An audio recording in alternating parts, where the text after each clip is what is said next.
Good night, everybody. I know it's been a while since my last video, but I was just sitting here. The sun's gone down. It's 8:17 p.m. and I'm only human like the rest of everyone else out there. And like most people, just looking out the window, seeing that the night sky, the streetlights light up, I thought this is the perfect time. Just like anyone else, this is the perfect time to enjoy some blueberries, and that's exactly what I that's exactly what I have here today. I mean, this is going to be a bit difficult owing to the size, but I've just got a single one here. Obviously you can see it's quite small if you've never seen one before, and if we zoom right in, you get the top of the blueberry there. It's a nice little star shape, and the bottom of the blueberry is not very interesting, but it looks, same as anything. Same as any berry you'd expect, like the bottom of the tomato maybe. Really, if you look at this, apart from the blue color, it looks quite similar in shape to a tomato, which brings me to the first point that I really want to get out of the way, because there's always smart people out there who will say they always say something like tomatoes. Oh, they're a fruit. No, they're not a vegetable, even though.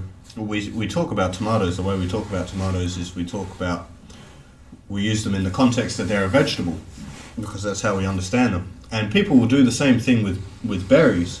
And so I think it's good that we start with the blueberry here, because this is, both in common parlance and botanically as well, is an actual berry. Now, people will say about strawberries, for example, and raspberries, they'll say, that's I've even heard people say that's not a fruit, that's a berry, as if berry and fruit are two separate distinctions.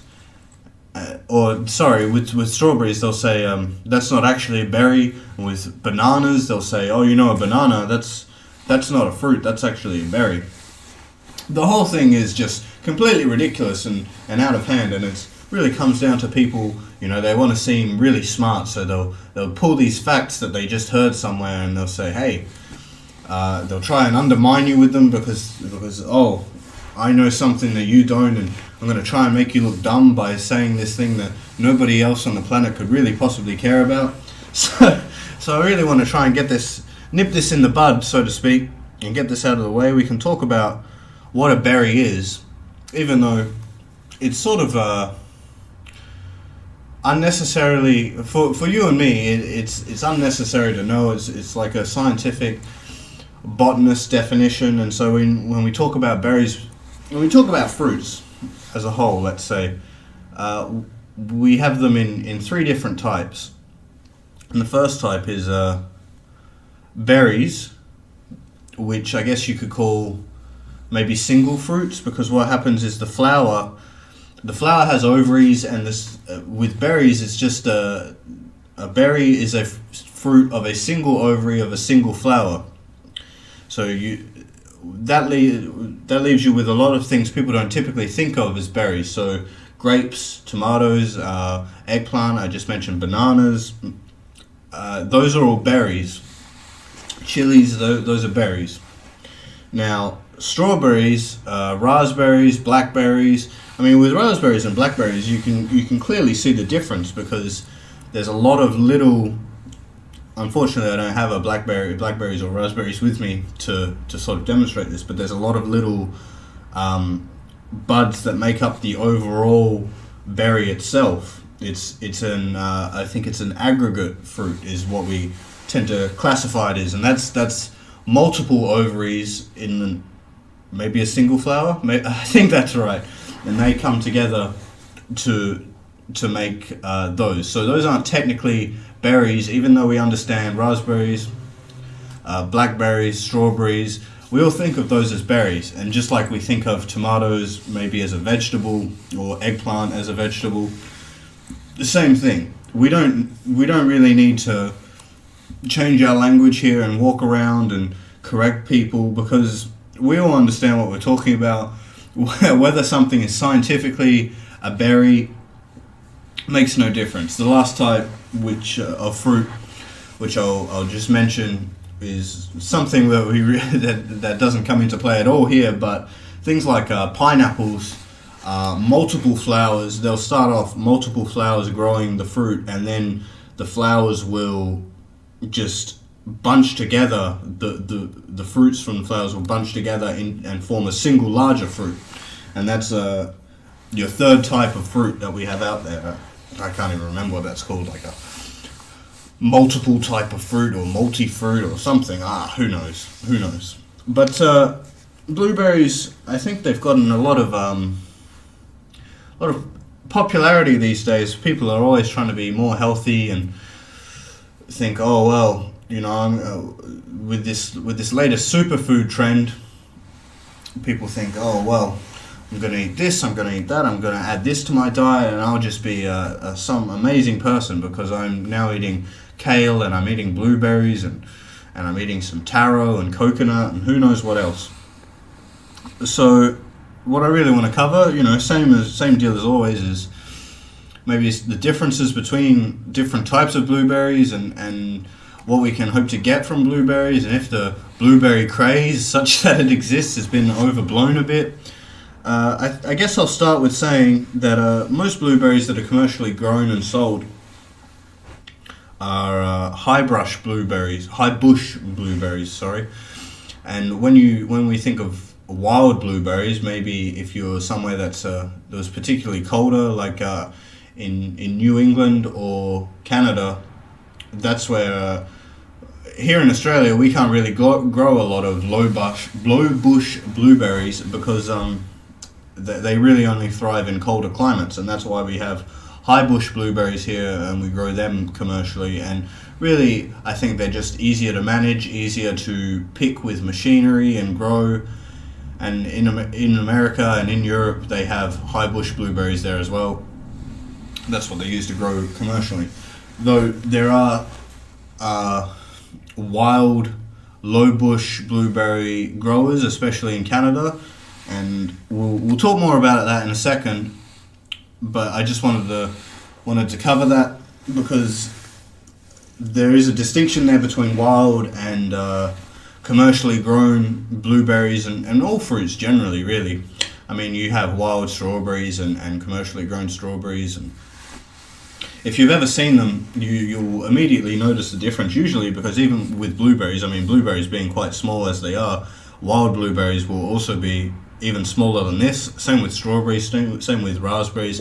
When I was a young boy, you know, I would go walking down the river and we'd have blackberry bushes there, and those would be succulent, delicious, but, you know, the blackberries would be smaller than what you see commercially grown. And I don't even see commercially grown blackberries that often, but when I do see them, you know, they tend to be larger fruits, but less flavoursome, I would say. But I think we'll move on quickly to the tasting here and sort of put this to the side because we really want to get in depth with the blueberry, find out what it's all about. Now, these are fresh blueberries; they haven't been frozen or anything. And the problem with blueberries, as with a lot of berries, just generally, I'd say, raspberries even more so, blackberries, goji berries. You know, I've just got a small pack here. This is 125 grams. I don't know how many ounces that is. Who knows? But this cost me between $3 and $4, and I mean, well, when we compare it to other fruits, let's say like bananas, watermelon, whatever, that tends to come in at, you know, bananas are expensive now because we were just in winter, but during summer, watermelon, bananas, they can hit $1 a kilo easily. That's under 50 cents a pound, you know, very, very cheap. Whereas blueberries, raspberries, all kinds of berries, very expensive for what we're getting in terms of pound for pound when you look at other fruits. Now, is it worth the money? Now, that's what we're here to find out. Now, first, taste, because really, it can be as good for you as anything. It can be the most amazing thing for you, but if it just doesn't taste any good, you're gonna have a hard time eating it every day. So here we go.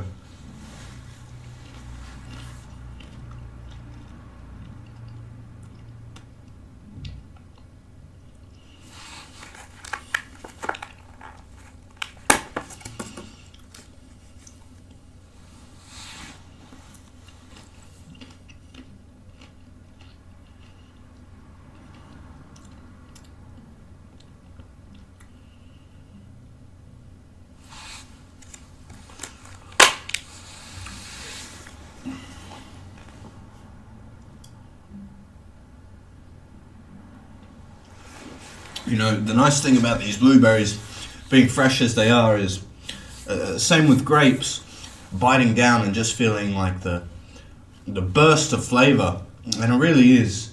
Like people will talk about. I remember when I was young, we didn't really have much in the way of confectionery selection, maybe as much as we do now. And Starburst, just as a company, was coming out, and people would just go crazy for Starburst, you know, because you bite down on the Starburst and it's like they'd have the little jelly syrup stuff inside, and you bite down and it pops into your mouth, and wow, you're just overwhelmed with all these flavors and the sweetness of it all, and it's just amazing. Now, I mean, it's a real shame because we can get that now just by buying some grapes, just by buying some blueberries. But what do people turn to? The artificial stuff. Sometimes, you know, when I wake up in the morning, before I get up, I turn the lights on, I have a shower, I just sit, and that's what I think about. And sometimes it just brings a little tear just down my eye because it makes me want to weep. Truly, the world is in dire straits. But the blueberries were good. You know, I think, as I mentioned before, I think this commercially grown stuff really can take a lot of the flavor out of the natural. If you are lucky enough to live nearby somewhere that has naturally grown fruit, especially berries. I mentioned before, I live near somewhere where blackberry bushes naturally occurred. Very flavoursome. And wild fruit, generally, that applies to. Now, that's not to say that these don't have any flavour or anything like that, but if we were to make jam, let's say with some blueberries, make ice cream, something like that, make a blueberry pie, I don't think there's a lot of flavour in these, really. So you probably need a lot of them. Now, what I was going to mention before, and what I will mention even, is when we hear about blueberries, we hear a lot about antioxidants. And that's something that applies to berries generally, I think. Goji berries as well, that's always antioxidants. And whenever, I don't really have a TV anymore, but, you know, on the TV, back when I remember, they'd have commercials for this and that, and they'd say, oh, antioxidants, this has got so many antioxidants, you'd never see oxygen again. And I mean, for the layman, for you and me, I'm sitting there, I'm watching TV, I'm listening to these people go on and on about antioxidants, and I think, wow, I don't have the slightest idea what the hell they're talking about. But it must be good because they're on the TV, they're telling me about it, they're telling me that the fruit has all these things, and you know, who knows if I need it, but it sounds great because I don't know what an antioxidant is. Well, without getting too much into detail about it, you know, I don't want to get too much into the scientific stuff. It's all very boring, I think, and I think if people have to listen to that, they'll just sort of tune off. But so I'll try to keep it brief. You know, your body has a lot of communists running around inside of it. They're called free radicals. Antioxidants, your body naturally produces antioxidants. The antioxidants are to combat them. So basically, when we talk about antioxidants, the communists, the free radicals, they contribute to higher cancer and diabetes and heart disease and all that sort of stuff. Not stuff you really want, let's put it that way.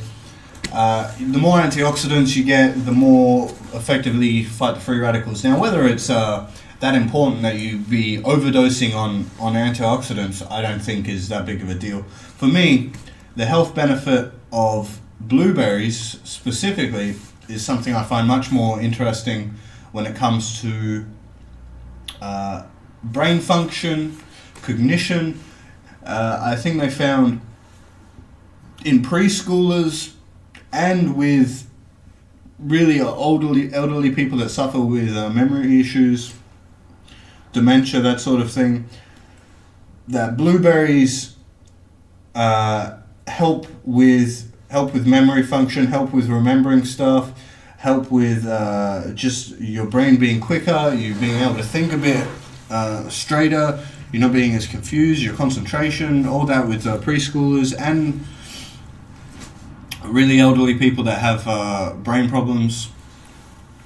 That all, blueberries really help with that. Now, the reason I sort of brought this up now when talking about commercially grown blueberries before is the studies that I've seen that looked at this and concluded this from the preschoolers, the children, and the elderly people. They weren't eating punnets of blueberries like this, just snacking down on them. And when I buy blueberries, I'm not eating very many. In the morning when I have my fruit, I'm not eating very many. I'll just take a handful. You can't really see, but I'll just take a handful like that. That's probably even more than I'd usually eat. And because otherwise I could eat this whole pack of blueberries just easily, but then I'd just be spending money like crazy on blueberries, right? I don't have the money for that, so I'll just have a handful and continue on with my day. Now, in this study, they were giving, I'm not sure about the children, but for the older people, they were going by body weight, and they were giving, towards the low end, the lowest weighing people, they were giving almost half a liter of wild blueberry juice to them. They weren't giving them packs of commercially grown blueberries. And the thing I've sort of brought back before when we were talking about commercially grown fruits and wild fruits is that a lot of the crop will be greater for commercially grown fruits. That's what makes them commercially viable, I should say. But when you go out and you pick wild stuff, it will be, I think, probably more nutrient dense. And I know specifically for blueberries, for the low bush blueberries that they probably used, which are grown in it's strange to think about, because when I think of wild fruit, I think of just fruit you find growing out in nature. But when we talk about wild blueberries, for some reason, people do grow them commercially, but I don't know if they're manually planting the plants. I think they just put them down and they sort of let them grow and pick them that way. So when I know in this particular instance, when we're talking about blueberries, I think in this study it would have been the low bush blueberries that are grown more in the sort of Canada, very colder climates areas. And you can get them, I've never seen them, but when we talk about how expensive these are, one way to cut down on the cost of fruits and vegetables of all sorts is to buy them frozen. And I don't think you really lose a lot of, according to the FDA anyway, you don't lose anything in the way of nutrition from freezing your fruits and vegetables. They're just as fine going in. I think you do lose a bit of flavor, but we're talking about the health benefits here, so that's not exactly relevant. Now, for me to drink, I've seen blueberry juice, and it's not cheap. So for me to drink half a liter of blueberry juice every day, it would run up the cost quite a bit. But I still think it's worth keeping in mind that blueberries have been shown to have these health benefits, and that's all lovely and wonderful. Now, in terms of everything else, well, as with anything, I think there's obviously incentive on the part of the growers of any sort of fruit or vegetable to advertise themselves and be like, hey, look at all these benefits that you can get out of growing blueberries, or eating blueberries, or eating tomatoes, or eating spinach, eating kale, anything. If you grow this, you want to get the message out that people want to be eating this, because otherwise there's no market for you. So anybody can go and they can Google, they can say blueberries, health, what are they doing for me? And they'll find, all these articles of it. Top 10 benefits, health benefits of blueberries. Why eating blueberries will get you a girlfriend and $100 million mansion. I think most of it, apart from what I've already mentioned with the anti-inflammatory and the antioxidant effects, and I think the most important part is really the stuff about memory. I think everything else is sort of overblown. If we talk about how nutrient dense blueberries are, it's true that they are nutrient dense. But when we talk about how much of our nutritional value we will be getting from blueberries, well, I think that really goes down. That really drops it down quite a lot, because again, we're only getting a pack this big. How many we're going to be eating a day? Well, probably not very many. And when we're only eating a tiny little handful of blueberries every day, well, we're not going to be getting all of our nutritional value from blueberries. Now, is that to say that they're completely worthless? Of course not. They of course contain vitamin C and vitamin K and all that stuff. But when we talk about how nutritional value is measured, usually when you look on the back of a box or something, or you Google it, it'll say per cup, per 100 gram, and and so on Wikipedia, for example, they've got the blueberries, the amount of vitamin C, vitamin K, manganese, all the nutrients and vitamins and minerals in 100 grams. Now, this packet is not much more than 100 grams, and you're not getting 100% of your recommended daily value of anything from from eating 100 grams of blueberries. So I think the health benefits in terms of just nutrients and minerals of blueberries are pretty much overblown. And I eat blueberries quite a lot, and I've got to tell you that I myself was a bit misled by the blueberry lobby that's out there. So I think from now on I'll probably be cutting down on the amount of blueberries I buy, just because they are so expensive. Apart from that, blueberries, they are quite versatile in the amount of things you can do. Jams and desserts, and they taste quite lovely, and it's not a flavor you get very often. Of course, we're all familiar with apple juice and orange juice and those typical flavors, and even with maybe you go out and you get some ice cream, obviously everybody knows strawberry and vanilla and chocolate. But I think blueberry is a flavor that is quite, obviously it's unique, because all fruits and all people on God's green earth are unique, but blueberry is a flavor that lends itself very well to yogurt and frozen yogurt and ice cream and jams and all those good things. And I think if you've never had blueberries before, you owe it to yourself to go out and just pick up a pack and try some. Maybe the flavor's for you, maybe it's not for you, but if it is, and you're lucky enough that you can discover something on earth that you can enjoy that you didn't know about before, then by all means, there's so much you can do with it that you can find a whole world of blueberry related products for you to enjoy. And I think that's really wonderful. And when I go out, on the odd occasion that I'll go buy myself some frozen yogurt, which is I'm 25 right now. It's been 25 years that I think I've had frozen yogurt once. But when I did have it, I had it with blueberries. And it was quite nice. So I think that just about covers everything. You know, if you do have the opportunity to go out and you do have the money to buy your fruits that haven't been commercially grown, and you know, I don't make a lot of money personally. I would like it if every time that I went to the store I could just buy organic, free range, everything. But unfortunately, that's not the case.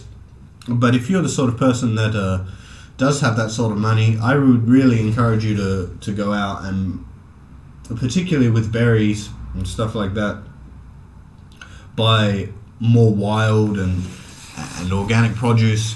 And I think with berries, it really becomes noticeable how much flavor they do lose when they're grown commercially. Now, of course, these still have flavor, I'm not going to dispute that, but are they as flavoursome as the wild product? No. And I think there is, uniquely, I'll say, with blueberries, especially if you're lucky enough to live in the area, an option to buy more wild, low bush grown blueberries, and those seem to be the more beneficial ones. You know, blueberries, all in all, I think they're quite wonderful. The only thing that really lets them down is the price. If I could buy, 2 pounds of blueberries for the same price I pay for a third of a pound, I'd be eating so many blueberries every day. I'd turn blue like the girl in Charlie and the Chocolate Factory that wasn't Veruca Salt. but unfortunately, they are very expensive. So for what they are, for how nutrient dense they are, it's a shame. But I'm gonna have to give them a 6.6 out of 10, let's say. Just because the price really lets them down. But apart from that, if that wasn't a factor, you'd be talking about something that really has you can eat just about any fruit or vegetable, and it'll contain a lot of the same sort of vitamins and nutrients that you'll get from the whole lot. So what we really want to be focused on in these reviews maybe is what we're getting from each fruit that can be considered unique. And so the brain benefits from blueberries, I think, are something that is worth thinking about, especially if you've maybe got a family history or something like that. But apart from that, I've said all I can really say, I'm afraid. Hope to get the next video out for you soon-ish. Who knows what it will be on, because I didn't really plan on making this. I just looked at the blueberries. The thought of blueberries popped into my mind. And I thought, wow, why don't I do a video on blueberries? Isn't that lovely? So maybe we should consider ourselves blessed just for blueberries existing, because they made this video. Oh, isn't that a lovely thought to send off on? Well, I'm gonna head to bed. I hope everybody out there is having a lovely day. Take it easy, like chicken jalfrezi.